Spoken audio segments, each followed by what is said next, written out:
¿Estás bien así?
Aitaren eta semearen eta Espiritu Santuaren izenean, Jauna zuekin, senideok, aitor ditzagun humiltasunez gure pekatuak misterio santuak behar bezala ospatuan izateko. Jauna.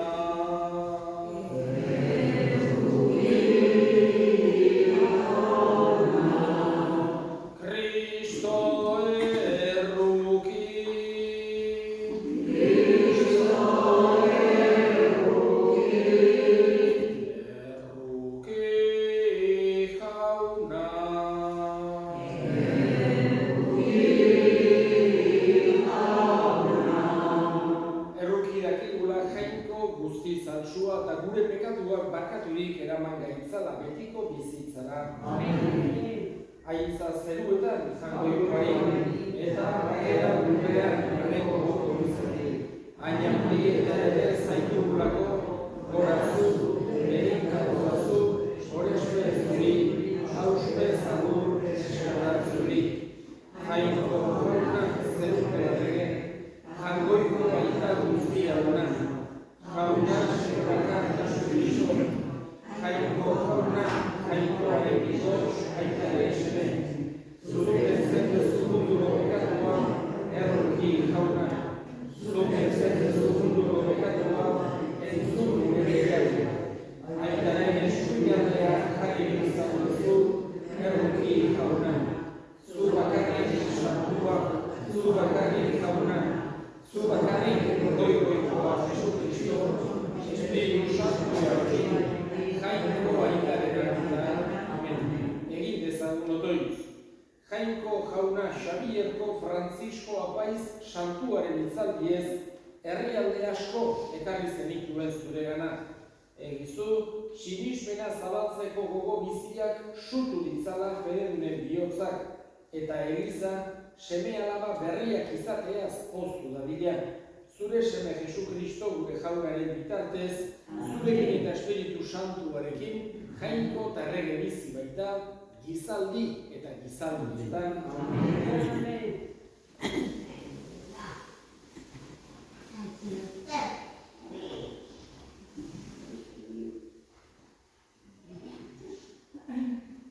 San Pablo apostoloak Korintiotarrei, senideok, evangelioa zabaltzen dudala ezin agon naiteke.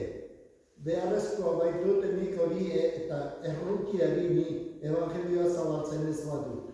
Hortan ere gogozari banitz hori beraruk esari, baina naiz eta egiten badut ezarri didaten eginkizuna dut.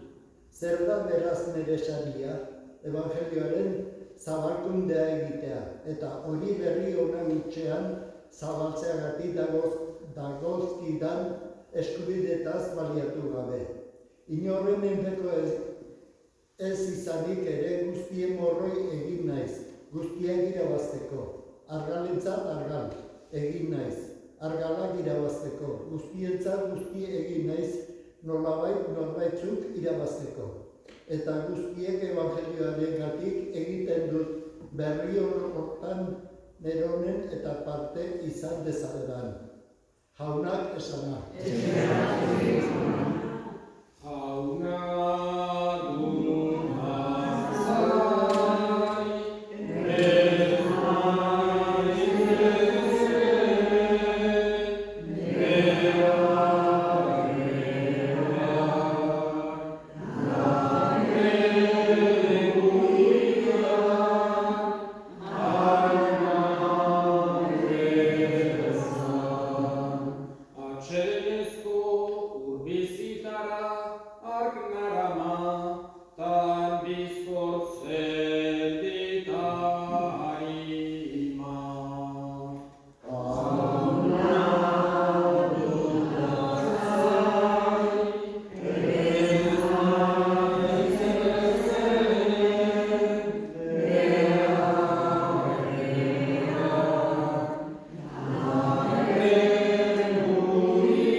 Jauna zuekin. Jesu Kristoren evangelioa San Markosen liburutik. Aldi hartan Jesus 11 agertu zitzaien eta honela esan zien: zoazte mundu guztira eta hotsegin berri ona gizaki guztiei. Sinisten duena eta bataiatzen dena salbatuko da. Sinisten ez duena berriz galdu egingo da. Sinisten dutenek mirari hauek egingo dituzte, nere izenean etsaiak bota, hizkuntza berrietan mintzatu, sugeak eskutan hartu, eta hilgarriren bat eranda ere ez die kalterik egingo. Gaixo daudenen gainean eskuak ipini eta gaixoak sendaturik geldituko dira. Jesus jauna horrela mintzatu ondoren zerura igo zen eta jangoikoaren eskuinaldean jarririk dago. Haiek berriz, toki guztietan berri ona hotsegitera joan ziren eta jaunak laguntzen zien hitzan egizkatuz haiek egiten zituzten mirariekin. Jaunak esana.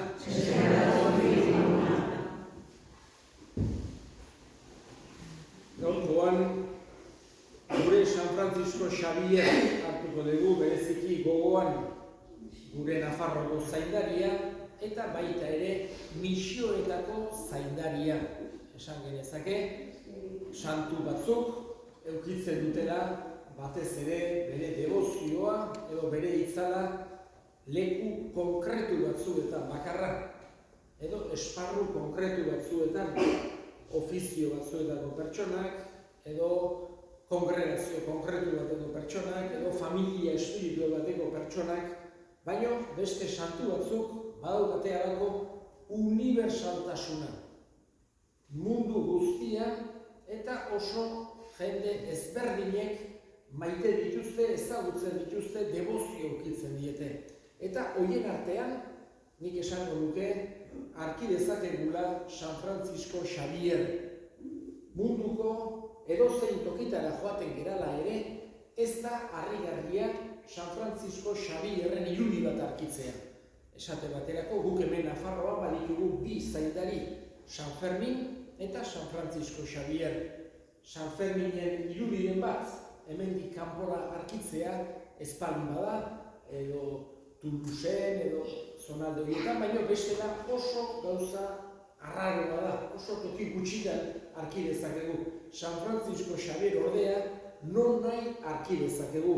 Non nahi egoten dira San Francisco Xavierri dedikatutako elizak edo esan genezake bere irudiak elizetan oso sartu ezaguna delako. Eta lehen esan edan bezala, Nafarroako zaindaria izateaz gain, baita ere eliz osoan misionarien zaindaria dugu San Francisco Xavier. Pentsatu dezakegu zenbat eta zenbat misionari izan du dira eliza pasaren 2000 urte hauetan. Jesusek bere ikaslei eskatu zienetik, zoazte mundu guztira eta zabaldu berri ona. Milaka eta milaka izan du dira misionariak, baina Elizak bat aukeratu behar zaindari bezala eta San Francisco Xavier aukeratu du. Horrek ere guri ulertzea ematen digu zenbaterainoko itzala duen gure santuak, Xavierko gure santuak. Además de San Francisco Javier, también es copatrona de las misiones Santa Teresita del Niño Jesús, pero ella no fue una misionera, sino que ella ofreció todas sus oraciones, sus sufrimientos, etcétera, por las misiones desde un convento de clausura. Así también la Iglesia nos recuerda la importancia que tiene la oración, el poder que tiene esa unión profunda con Dios. Pero de todos los misioneros de la historia, como patrón, la Iglesia ha escogido a San Francisco Javier. Y esto nos recuerda hasta qué punto es importante o fue un gran misionero nuestro santo de aquí, Navarra. En concreto, sabemos que muy poca gente en aquella época recorrió los países que recorrió San Francisco Javier. Unos pocos aventureros, unos pocos hombres que dedicaban su vida a conocer lugares, etc. Pero San Francisco Javier recorrió todo lo que recorrió porque quería acercar almas a Jesucristo. Él, que había tenido de joven vamos a decir, una gran ilusión de convertirse en una persona respetada, una persona conocida, era una persona muy inteligente y quería hacer una carrera en París, en la Sorbona, en la universidad de allí. En aquella época no era muy común poder acceder a unos estudios universitarios. Muy poca gente tenía la capacidad o vamos a decir, la posibilidad económica incluso de permitirse unos estudios universitarios. Era un porcentaje mínimo de la población. Hoy en día, podemos decir, los jóvenes y un porcentaje altísimo pueden tener estudios universitarios, pero en aquella época había pocas universidades y solamente una pequeña élite podía acudir. San Francisco Javier acudió a la Sorbona, a París, a estudiar. Allí tuvo un encuentro que le cambió la vida, que fue San Ignacio de Loyola. Cuando se encontró con San Ignacio de Loyola, guipuzcoano, enseguida se hicieron amigos y le influyó muchísimo en su vida, sobre todo aquella frase del Evangelio que le recordó: ¿de qué te sirve ganar el mundo entero si pierdes tu vida?, le dijo así San Ignacio, y eso le llegó hasta el fondo a San Francisco Javier, que hizo ejercicios espirituales y decidió ahí dedicar toda su vida a dar a conocer el Evangelio en lugares en los que no habían escuchado nunca hablar de Jesús. Y por eso se hizo jesuita, partió desde Lisboa, un viaje que no iba a tener vuelta. Hoy en día es muy fácil acudir a la India o a Japón, cogemos un vuelo, llegamos hasta ahí en 12, 13 horas, más o menos, y luego cuando se quiere se puede volver, se puede hacer para estar 5 días, una semana, 10 días. En aquella época, aquellos que iban y tenían que pasar tremendas penalidades para llegar, muchas veces luego no podían volver a su casa. Como no estaba el canal de Suez, para llegar hasta la India tenía que pasar por el sur de África. Y lo primero acudió a Angola, salió de Lisboa, Angola, que era una colonia portuguesa, un asentamiento portugués, se paró en Angola. Luego de Angola, por Sudáfrica, llegó hasta Mozambique, que también estaban los portugueses allí. Y ya desde Mozambique acudió a la India. La India fue un sitio que marcó profundamente a Francisco Javier. Hizo una labor grandísima y de hecho hoy en día su cuerpo, a excepción del brazo, el brazo está en Roma, pero el resto del cuerpo está enterrado en Goa, en la India, San Francisco Javier, y allí ejerció una labor grandísima.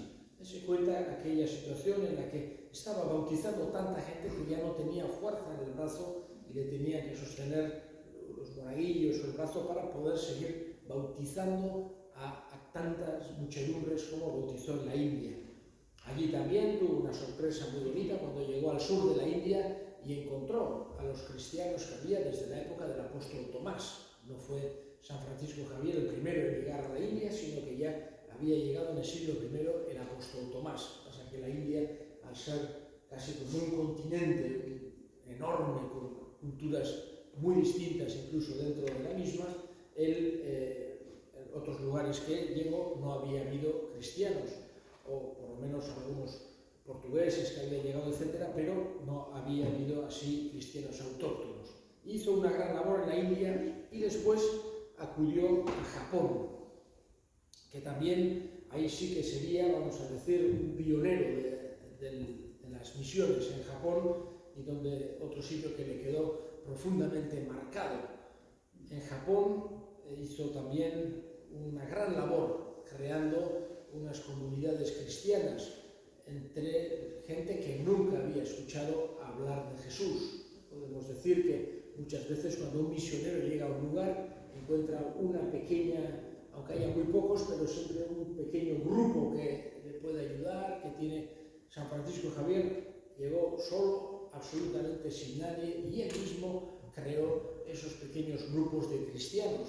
Luego vendrían, después de irse él, persecuciones terribles en Japón, y hubo muchísimos mártires, otros también, que como es natural, es humano, no dejaron la fe ante la persecución, ante las torturas, etc. Pero, de una forma escondida, esos grupos que había creado San Francisco Javier fueron transmitiendo la fe de padres a hijos, y estuvieron como 300 años sin ningún cura, porque en Japón, cuando empezó la persecución, o se iban, o apostataban, o los mataban a los curas. Entonces se quedó todo Japón sin ningún cura, ningún misionero, ni ningún cura, ni nada, y los cristianos que se mantuvieron enseñaban de padres a hijos el catecismo, los bautizaban, y un grupo muy pequeño, pero se mantuvo de una forma escondida durante 300 años hasta el siglo XIX, en que cambiaron la situación en Japón. Dicen que cuando le contaron a Pío IX lo que había pasado allí, se emocionó y todo. Le dijeron: hemos encontrado cristianos que estaban escondidos desde la época de San Francisco Javier. Esto también nos indica con qué, vamos a decir, celo pastoral transmitió la fe a aquella gente de Japón. Y finalmente tenía la gran ilusión de llegar a China, a ese gigante asiático, país inmenso también de allí de Asia, y tenía una ilusión tremenda de llevar también allí el Evangelio. Ahí no era el primero, había habido cristianos en China en los primeros siglos, después hubo también los misioneros, etc., pero también China es como un universo tan enorme que él quería llegar allí y evangelizar. Sin embargo, las penalidades de los viajes de aquella época, que eran unos viajes muy complicados, en unos barcos muy, vamos a decir, precarios, en los que no tenían forma de mantener los alimentos en condiciones, muchas veces quedaban sin agua, se les podría la comida, y cayó enfermo gravemente y murió en una isla ya en China, muy cerca, a muy poca distancia de Cantón, o en chino dicen Guangzhou, una de las grandes ciudades de China. Allí acabó sus días San Francisco Javier, según la tradición dijo las últimas palabras en euskera, dijo en las crónicas una lengua desconocida para todos los que estaban allí, y allí murió aquel gran misionero. Gaur eskatzen diogu guk bere laguntza, bere bitartekaritza eskatzen diogu ere, guri ere eman dezaigula, berak izan duzuen zelo apostolikotik pixka bat. Berak bihotzean zeukan fedea, altxorra handi bat bezala konsideratu zuen, eta besteekin ere konpartitu nahi izan duzuen. Eta guk ere eduki dezagula gure fedea estimatzeko eta konpartitzeko desio handi bat.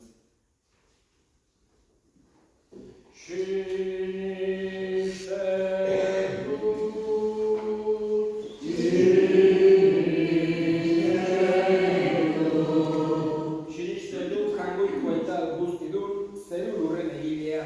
Sinisten dut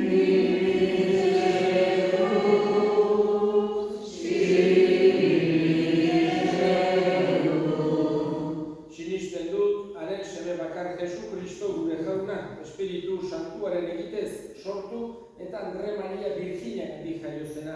Pontzio Pilatoren menpean ekaldua gurutzea giltzatua, hila eta hogiratua izan zena. Infernuetara jaitsi eta hirugarren egunean hilen artetik piztu zena. Zeruetara igo eta jangoiko ital guztidunaren eskuinaldean jarririk dagoena. Handik biziak eta hilak epaitzera etorriko dena.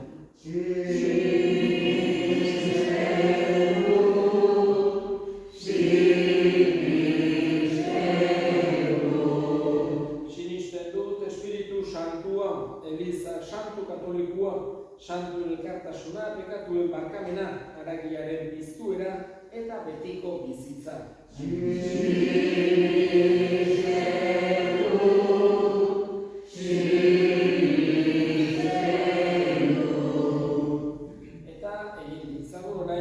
Gure eskariak. Eskatuko dugu gaurko egun honetan bereziki munduko misionari guztien alde. Jangoikoak indarra eman dezaien, haien lekukotzak bihotz asko ukilitzan, eska dezaiogun jaunari.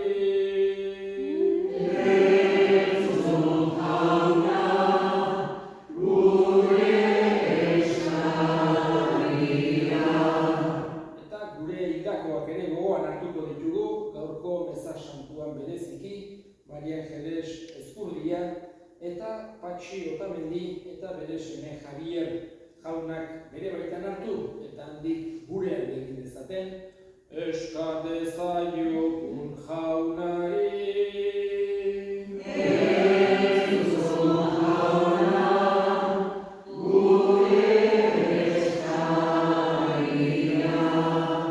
Entzuna eta ona bihotzez egiten dizkizugun eskaria Jesu Kristo gure jaunaren bitartez.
Onar jauna, Xabierko Frantzisko doatsuaren egunean egiten dizugun eskaintza.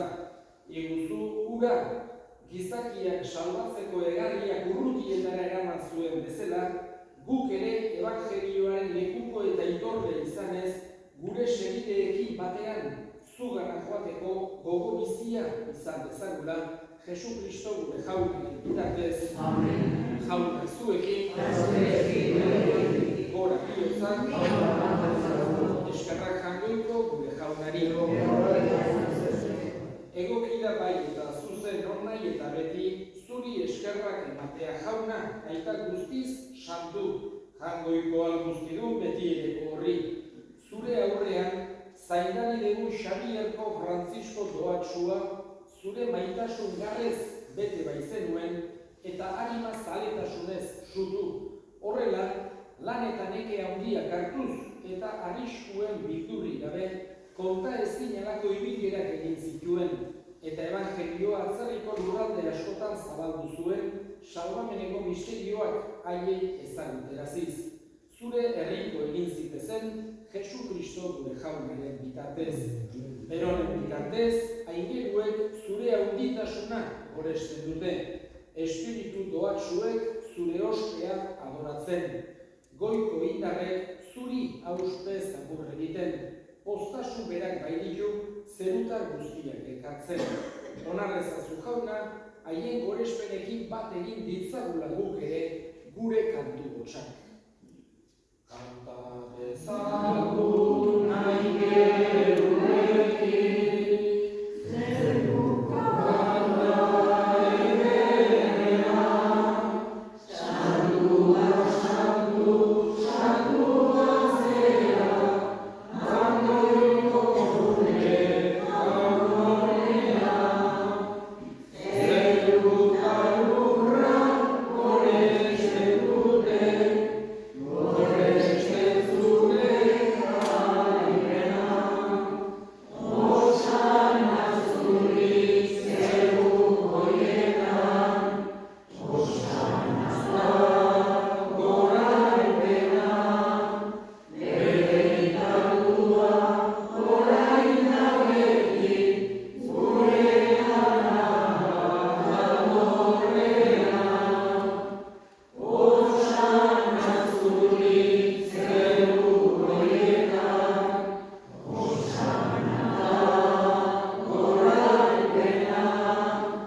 santu egizkizu bada, ogitarko hauek zure espiritua isuriz, Jesu Kristo gure jaunaren gorputz eta odol guretzat egin daitezen. Berak saldu zutenean eta bere gogoz gurutzera zijoala ogi hartu eta eskerrak eman ez atitu zuen eta bere ikaslei eman zien esanez. Hartza zuen eta jan guztio botatik. Hau bere gorputza da, zuentzat emango dena. Cuerpo de mi Jesús, que fuiste por mí, clavado en el árbol de la cruz. Afalua berdin kalizaturik, berriz ere eskerrak emanez, bere ikaslei eman zien esanez. Hartza zuen eta edan guztio botatik. Hau nere odolaren kalizadatan, itur berri eta betikoaren odola, zuentzat eta askorentzat bekatuak barkatzeko isuriko dena. Egiztue hau nere Oh odolari. sangre de mi Jesús, que fuiste por mí derramada en el árbol de la cruz. Hau da, sinismenaren misterioa.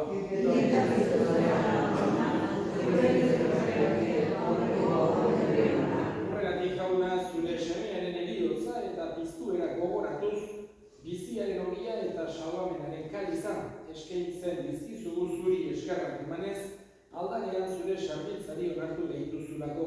Eta apalik eskatzen dizugu, Kristoren gorputz odolak hartzen ditugunok, Espiritu Santuak bat egin gaitzala. Gogoan izan jauna mundu guztian zabaldurik dagoen zure elizan. Eramazu maitasun osora Frantzisko gure eta santuarekin, Frantzisko gure hartzaiarekin eta gizon guztiekin batean.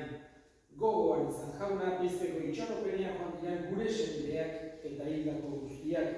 Bereziki Maria Jerez Eskurdiak, Patxi Otamendi eta bere seme Javier. Arritzazu zure horpegiaren argitan. Errukizak izkigu arren, guk guztiok betiko bizitza iritsi dezagun, Jangoikoaren Ama Maria Doatsuarekin, San Jose Betesenarrarekin, Apostolu santuekin eta gizaldi guztietan zure adiskide izan diren santuekin, haiekin batean goreza itzagun, Jesu Kristo zure semenaren bitartez. Honen bitartez, honekin eta honengan, zuri eta Jangoiko alguzioen horri, Espiritu Santuarekin batean, oste eta aintza guztiak gizaldi eta gizaldi guztietan salbatzaileak, agindu eta erakutsiari jarraituz, bildur gabe esan dezagun. Gure eta zeretan zeretan, saldu gizaldi zure eta horrek zure errenua, egin zure eta zeruak zelan, horrean ere, baina gaur,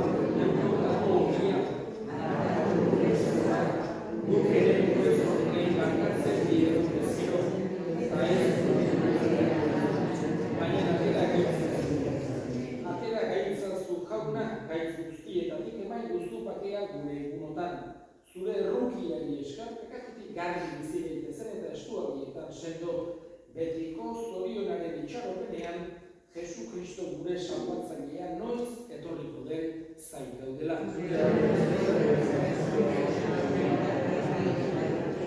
Jesu Kristo gure jauna, zure esamada apostoluei bakea uzten dizuet bere bakea ematen, begira zure elizaren sinismenari eta ez gure pekatuei.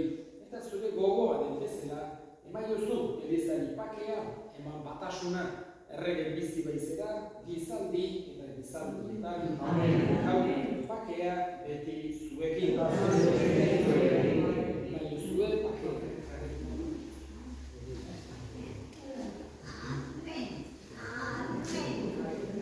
Jangoikoaren bitotxa, zuten zen zuko bekatua, errotik jauna. Pues está bien.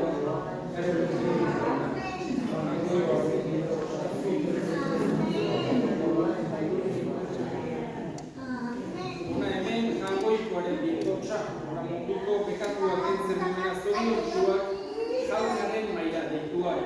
Jauna,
ezagun otoiuz.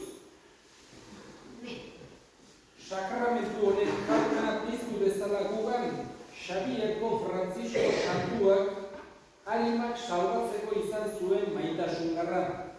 Guk ere gure kristauteiari zintzoago jarraituz, langile honei agindutako saria iritsi dezagunarekin batean, Jesu Kristo gure jaunaren bitartez, jauna zuekin,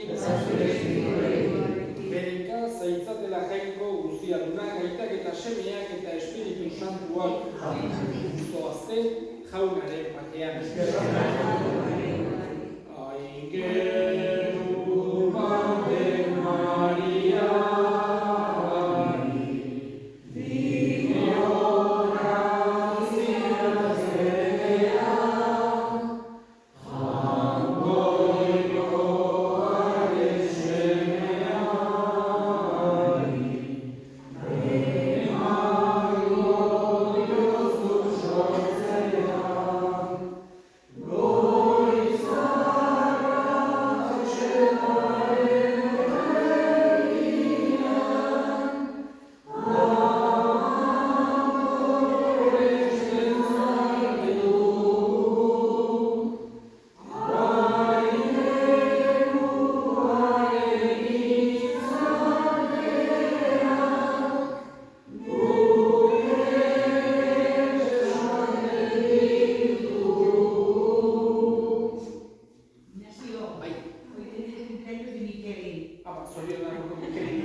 mañana no va a haber misa en la parroquia, el domingo sí, pero mañana aprovecho y San Francisco una vez. Señor, si alguien quiere también en Arribe, ¿a que sí? una de las, si habrá misa al mediodía en Arribe mañana, si alguien quisiera.